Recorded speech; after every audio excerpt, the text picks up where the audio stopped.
तो आज हम बात करने वाले हैं सूर्यपुत्र कर्ण के बारे में, जो कि जिसके अंदर कंगुआ एक्टर सूर्या यानी कि रोलेक्स है, जो वो किरदार निभाने वाले थे सूर्यपुत्र कर्ण का। तो अगर मैं बात करूं अगर सूर्यपुत्र कर्ण की, तो वो ऑलरेडी एक कैरेक्टर है, बहुत ही बड़ा कैरेक्टर है और बहुत ही ग्रेट कैरेक्टर है महाभारत का।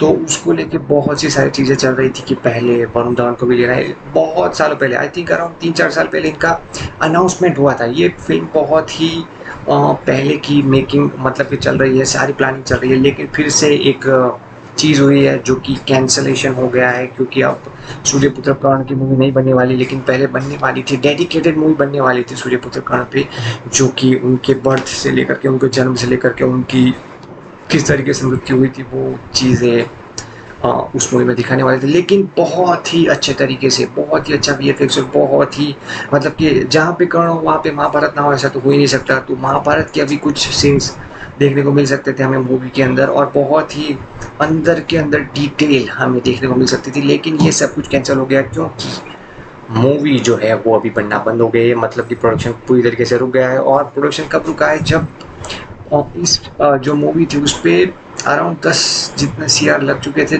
उसके बाद प्रोडक्शन रुका है। तो इंटरनल कोई कॉन्फ्लिक्ट हो सकती है, या फिर प्रोडक्शन मतलब जो प्रोड्यूसर होगा उसको ये प्रोजेक्ट उसके बाद आगे का बजट देखने के बाद उसके पास उतना बजट नहीं रहा होगा, इसीलिए मुझे लगता है उसी कारणों से ये मतलब जो मूवी थी वो बंद करनी पड़ी है।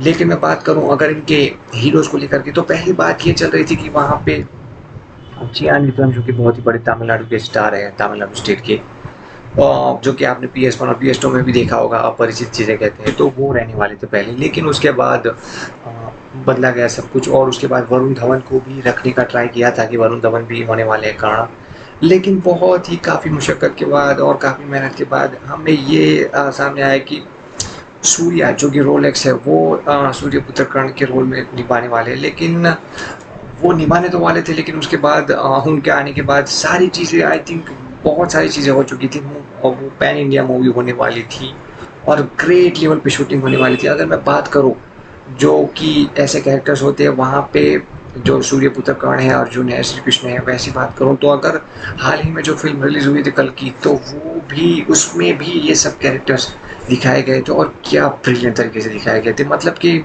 आप मान ही नहीं सकते कि ये फुल्ली, अगर आप कोई क्रिस्टोफर नोलन की मूवी देखते हो तो आप उस एरा में चले जाते हो, उस युग में चले जाते हो, चाहे वो 70-80 साल, 90 साल या 100 साल पुरानी मूवी क्यों ना हो। तो वैसे ही जो कल की मूवी थी वहाँ पे ये सारे सीन्स दिखाए गए थे, मतलब ये सारे कैरेक्टर्स दिखाए गए थे।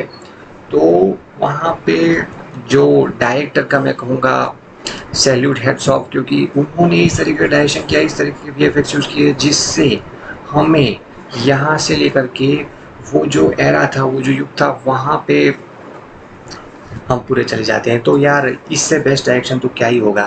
तो मैं वैसा ही एक्सपेक्ट कर रहा था कि इस मूवी जो सूर्यपुत्र मूवी है, सूर्यपुत्र कर्ण मूवी, वहाँ पे हमें और भी ज़्यादा डिटेलिंग देखने को मिले सूर्यपुत्र कर्ण से रिलेटेड, और भी ज़्यादा काफ़ी सारी चीज़ें देखने को मिले, और एक मैथोलॉजिकल थ्रिलर मूवी हो। लेकिन शायद प्रोडक्शन, जब जहाँ पे भी पैसा आता है वहाँ पे थोड़ा रुकना तो पड़ता ही है, क्योंकि सारे लोग आफ्टर ऑल उसके पीछे ही भाग रहे हैं। तो मैं यही कहना चाहता हूँ कि शायद फ्यूचर के अंदर कोई दूसरी डेडिकेटेड मूवी बन सकती है सूर्यपुत्र कर्ण के ऊपर, और दूसरा कुछ नहीं, लेकिन बन तो सकती है, लेकिन उसके लिए प्रोड्यूसर बहुत ही अच्छा होना चाहिए। बाकी दूसरा कोई हो ना हो, लेकिन अगर प्रोडक्शन हाउस अच्छा हुआ तो वो मूवी परफेक्ट बन ही जाएगी। तो बस आज के लिए